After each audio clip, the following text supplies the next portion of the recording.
We can talk about burying the hatchet. You know what a hatchet is, don't you, Bug? Hey, I thought I'd see how fast I could take a crummy old axe with a broken handle and make it sharp and useful again without carving a new handle or spending no money or nothing. And I thought I'd tell you an old Aesop's fable while I do it. Okay, you ready? All right, here we go. Once upon a time, there lived a woodcutter, and every day he went to work in the forest. One day, while he was walking home after working his butt off, he stumbled upon a waterfall falling into a deep, clear pond of sparkling water. Well, that's strange, he thought. I ain't never seen this here before. And since he was pretty thirsty, he crouched down to take a drink, and suddenly a bunch of ugly green frogs hopped out of the pond, and then he noticed that his axe was missing. Oh no, that's my only axe. I need it for work. I must have dropped it in the water. That's what made the splash. He didn't know how to swim, and he didn't have no money to buy no new axe, neither. Oh no, how am I supposed to work? He moaned.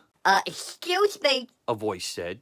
something fell into my pond over here. In front of him, a fairy was holding a shiny, fancy schmancy axe. Is this silver axe yours, pal? The fairy asked. No, he said, my axe did fall into the pond, but no, that one ain't mine. She held up another one. How about this nice gold one? She asked. The woodcutter shook his head. No, my axe was just a plain old axe made of wood. Oh, I see. The fairy said. And she reached down and held up another one and said, Is this old funky wooden axe yours? and the woodcutter got all excitificated. Yeah, that's it. That's the one. Can I have it back? Pretty please with sugar on top. So the fairy handed the old beat-up axe to Mr. Chops-a-Lot, and she says, You're a very honest fella, so I'm gonna give you the silver and gold axes too. Oh, thanks a lot, the woodcutter said, and delighted in his good fortune. Well, when he finally got home, the woodcutter told his neighbor what had happened with that magic dame in the water, and so the neighbor grabbed his own wooden axe and ran into the forest to find the pond with the magic lady, and he hurled his axe into the water.